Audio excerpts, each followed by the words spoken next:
Tonight, the film industry in Saskatchewan is getting a boost with the announcement of a new television series. It's going to be a hot weekend across the province. We will show you how some will beat the heat. Plus, we'll tell you about the 1952 Indian Head Rockets and what the team meant to the players, fans, and the Saskatchewan town. This is CBC Saskatchewan News.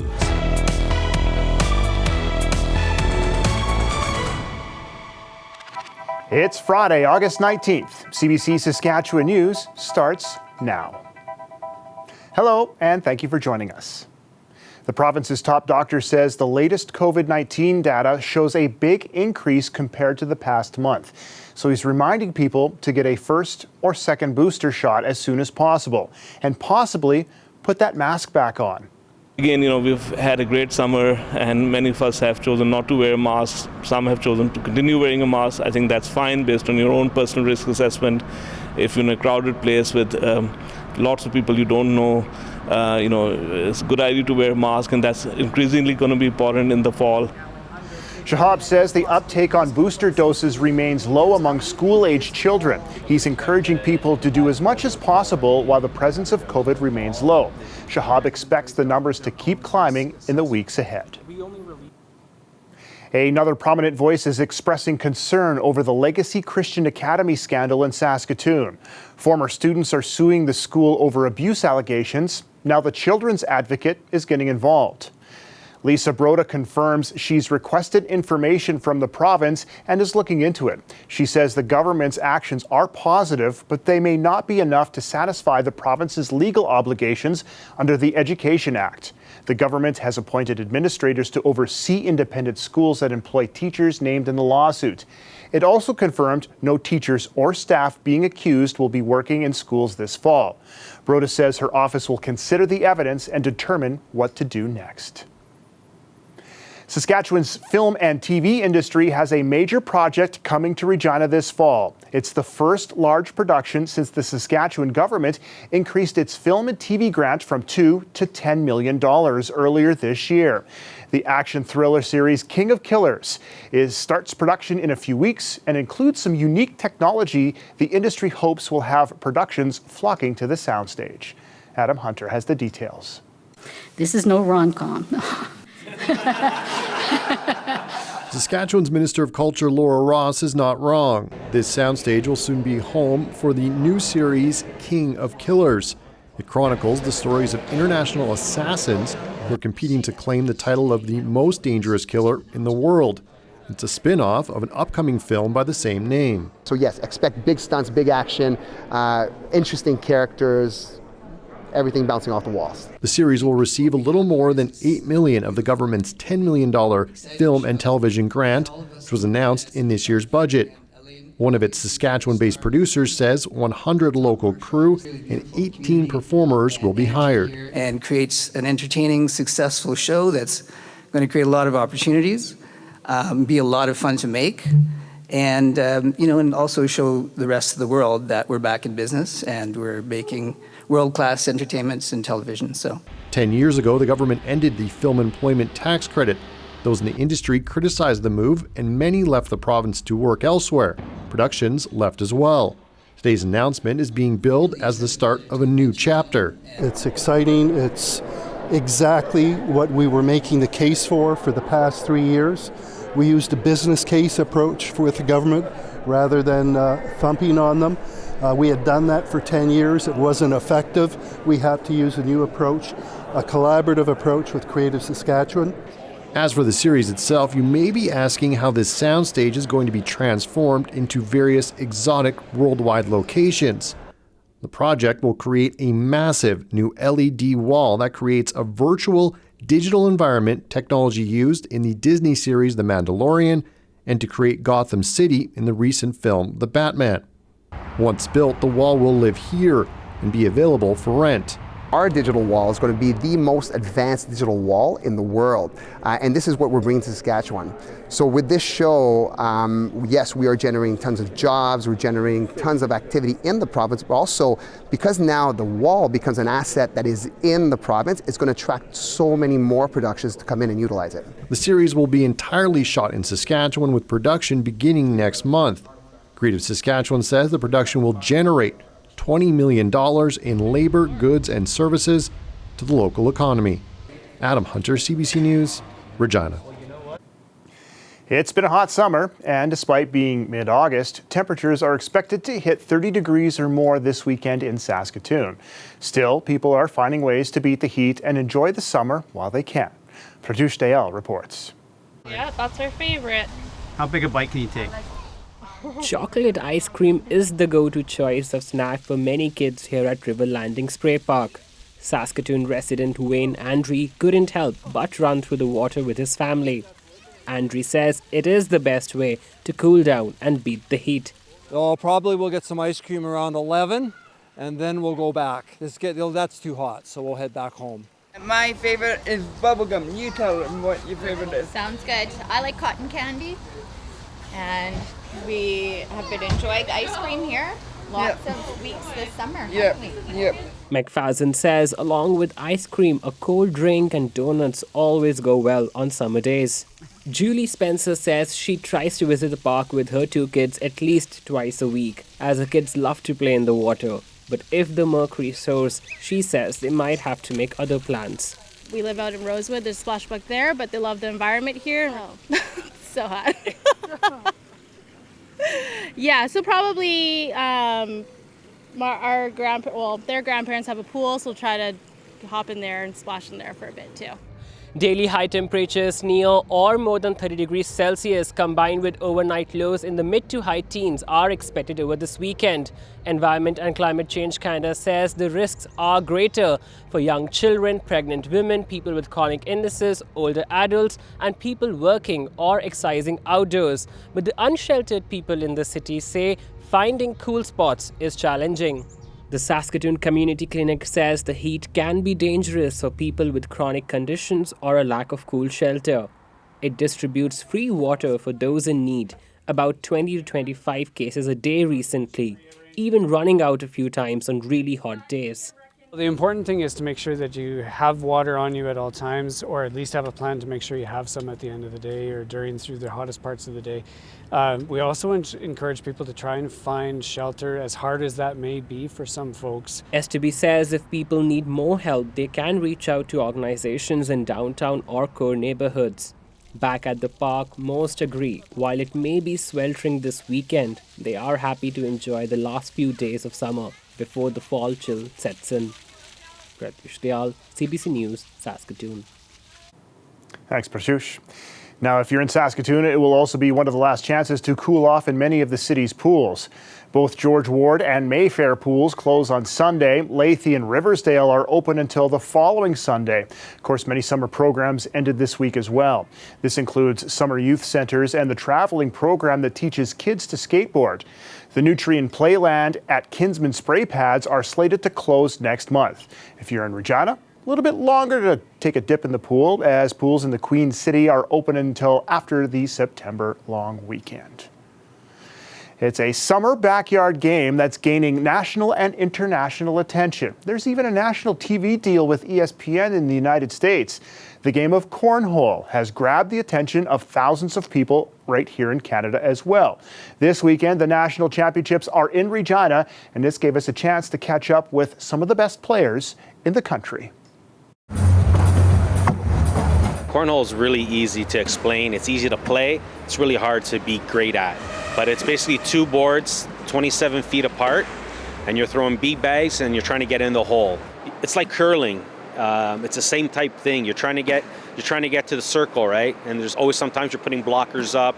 In Cornhole, you're trying to get every bag in, but sometimes you have to put a blocker up. You're defending, depending on the score. You just got to really watch the elite players, and you'll see a difference in the terms of how they throw the bags. I thought it was just going to be a fun thing, like just go hang hang out with some friends, have some drinks, but I didn't realize the amount of competitiveness that actually came with it. So to know that there's something like on this big of scale for something like Cornhole is pretty sweet. Well, Regina has one of the biggest base of players across Canada, so that's the reason we chose to come here this year. What do you like about Cornhole? I like just the environment. It's all for fun and everyone to have a good time. There is a competitive side to it, but those are only when it matters, when there's a big event like the national championships. For me, it's social, so it's just a night out with your friends. It doesn't matter how good you are, it doesn't matter your age, doesn't matter your gender, anyone can play. We have a really good group of people, and we always encourage everyone to bring out their friends, bring out their family. Like, that's our goal, is we want to grow our league. Everyone's like, well, I'm not good enough to play in the league, and we're like, that's not what we want. Like, we just want people to come out, have fun, get involved in the community.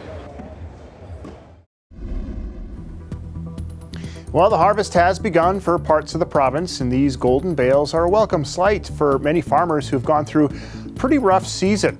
No doubt these hot weather days are helping crops come along nicely, and we know it's going to be very warm this weekend. But will this be now too hot for the crops? Well, Ethan's back with the weather after the break. Stay with us.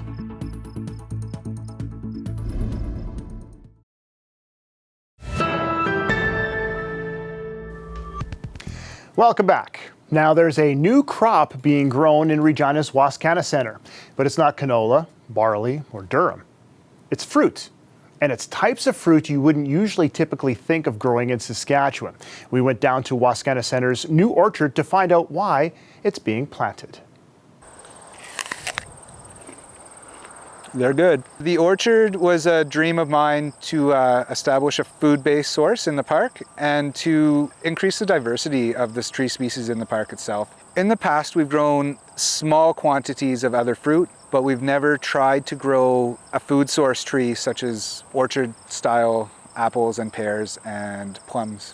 So we get our trees from multiple locations throughout Canada. Most of them come from Manitoba and Alberta. After being planted, it takes 2 to 3 years for their roots to establish into the ground, and then the tree can focus on producing fruit itself. Fruit harvest is to be donated to the food bank, but again, that'll be 2 or 3 years before we're ready to even start. I think a place like this sort of exemplifies that we're living in a caring community that really wants to support folks across the board and specifically folks facing food insecurity. For us at the Regina Food Bank, we have a couple of initiatives that sort of tie into this, like one being targets around making sure we're sourcing food locally. We live in an incredibly robust area that feeds the world, and we want to make sure that we continue to find partners that help us feed folks here at home. The other thing is we're in an urban setting, so anything we can do to grow and help grow or be benefactors of food grown by people here as opposed to sourcing it from away is fantastic. And if projects like this are able to really diversify and create more sustainable growing opportunities, that's fantastic for everyone. I am hoping to promote some educational value with the orchard by training the public on proper pruning techniques to harvest and increase food production, fruit production out of our trees, and proper harvesting techniques. Currently, the orchard has 3 phases planned, and we'll be installing phase 2 this year, with 3rd phase next year. And by the time we establish the 3rd phase, I'm hoping to have fruit production from phase 1. This weather update is brought to you by Capital GMC Buick Cadillac, making back to busy easy.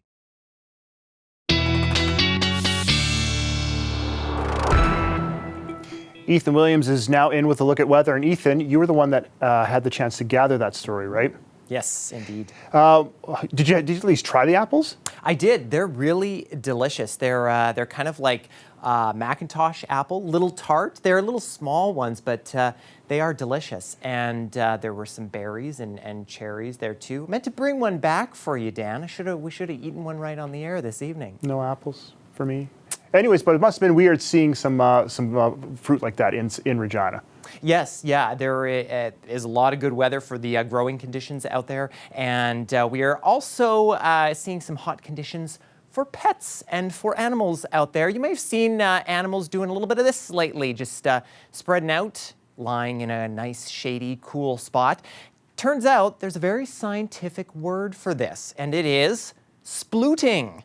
Yes, that's right. That's okay. Maybe not a scientific term, but that's what this has become known as. It's actually known as heat dumping, and animals do this in order to kind of spread out the heat in their body and take a little break from the heat. Another way they take a break from the heat, going down the water slide at the Weir in Saskatoon. Curtis captured this beaver enjoying himself, and one professor from the Western College of Veterinary Medicine at the U of S saying that much like humans, animals like to have a little bit of fun and they like to keep cool too.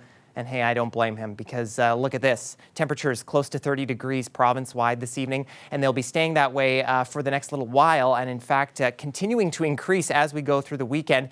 Hottest temperatures, of course, in the southwest part of the province. We do have heat warnings in the north as well. These will likely break as we head through the day tomorrow, but in the southwest, where there is also a heat warning in places like Leader, Gull Lake, and the Cypress Hills Provincial Park in Maple Creek.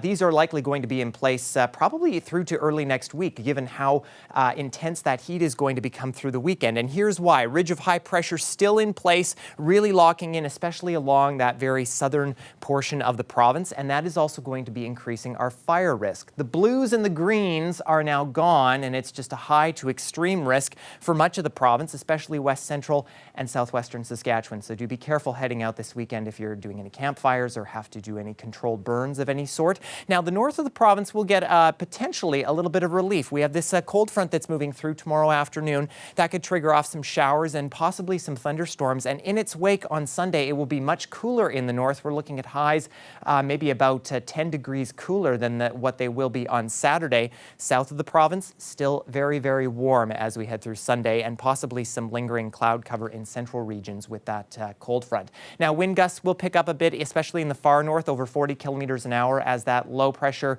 moves through, and we will see those migrate into west central Saskatchewan as we head through Sunday, but much of south of the province going to be pretty calm. Regina's next few days, not quite as hot as southwestern Saskatchewan, but temperatures and humidex values still quite warm. We will see a return to normal temperatures, and that heat will break as we head through the beginning of next week, though. Saskatoon going to stay pretty hot, still close to 30 degrees, still lots of sunny conditions, and we will see humidex values pick up a little bit, especially toward the end of the weekend. A good weekend, Dan, to be doing a little bit of splooting, which I think I will be doing right after this newscast. I think we all will. Thanks, Ethan. You bet. As chips to Bedard, in shoots, scores! Connor Bedard strikes, and it's 2-0 Canada. Regina Pat's phenom Connor Bedard scored today in the semifinals of the World Junior Hockey Championships in Edmonton. Canada rolled Czechia 5-2 and is off to the finals. That gold medal game is Saturday at 6 p.m. against either Finland or Sweden. We'll be back with more after the break.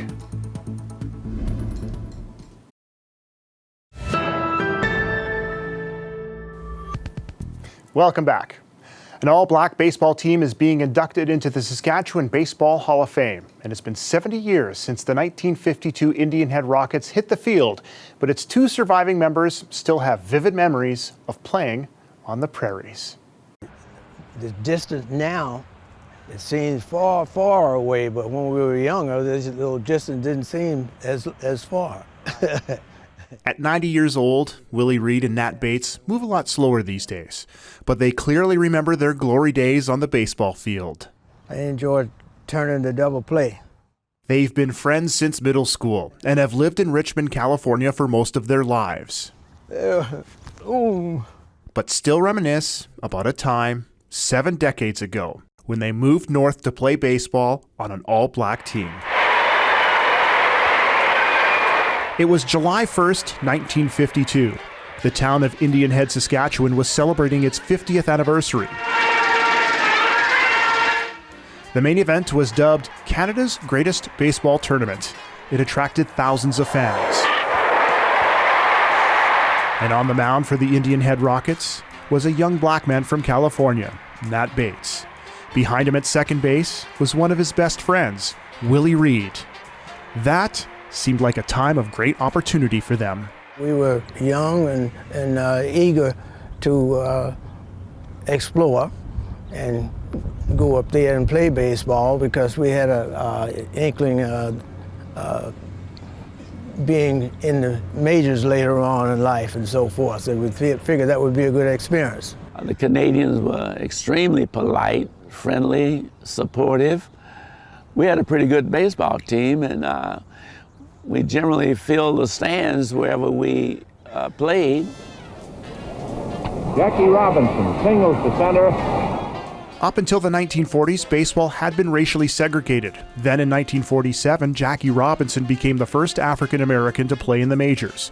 There was no longer a need for the all-black Negro National League, and it quickly folded, leaving hundreds of black professional ball players without a place to play. Most ended up on barnstorming teams touring across America. Nat and Willie made their way up to Saskatchewan after the Jacksonville Eagles moved to Canada and became the Indian Head Rockets. It's a new adventure. I don't think the players, my co-players, were, fearful. Coming from the United States, where right after the war we had experienced a lot of racism in housing and just in personal relationships. But in Canada, the only thing that you might call racial, but it wasn't, is that they referred African Americans as darkies. Good morning, darky. That kind of thing. There were black players on teams all across the prairies. But while these American and Cuban players who visited Canada in the 1940s and 50s were celebrated, black Canadian players still faced barriers. Professor Ornella Nzi-Nduki-Yimana studies the experience of black athletes in Canada.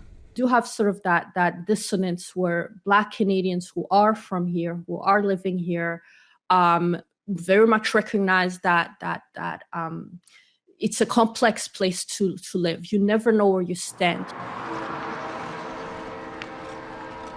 This summer, the town of Indian Head is taking its own trip down memory lane. The local museum opened up an exhibit honoring the Rockets and what they meant to the community during the 1950s. Leon Farrell's father ran the team. Pretty exciting. I remember going to the games and cheering like mad. Max Weider is a baseball historian originally from Saskatchewan. He says these all-black teams in prairie towns brought together people from different worlds at a time when racial integration was gaining momentum. That role it played in exposing people in Indian Head, people across the prairies, to people of different cultures. And I think that was certainly important. And it's important, I think, that we remember so much more history than we do. The induction to the Saskatchewan Baseball Hall of Fame means a lot to Nat and Willie. We want to thank the Canadians for letting us be part of their history. It's a tremendous honor. For these two longtime friends and for the town they represented, their old team still holds a special place in their hearts.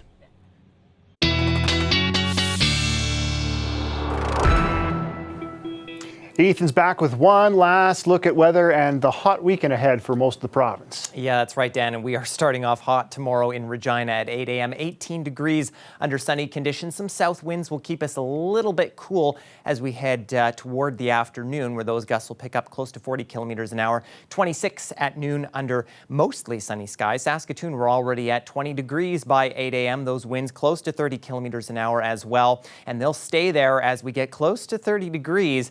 As we see mostly sunny conditions heading to the noon hour. Now, the Riders, of course, playing the BC Lions tonight at Mosaic Stadium, and under the dark sky at 8 o'clock for kickoff will be at 20 degrees. Those nice light winds. So won't have to worry too much, Dan, about the heat at Mosaic Stadium tonight. Yeah, they'll have to stay hydrated, and we're going to see you a little later tonight as well, won't we? That is correct, yes. We'll see you at 11. Sounds good. And that's it for us tonight. For news anytime, head to cbc.ca/Sask or Saskatoon, or subscribe to the CBC YouTube channel as well. Like we said, Ethan Williams will be back with more local news at 11. Thanks for watching, everybody, and have a great weekend.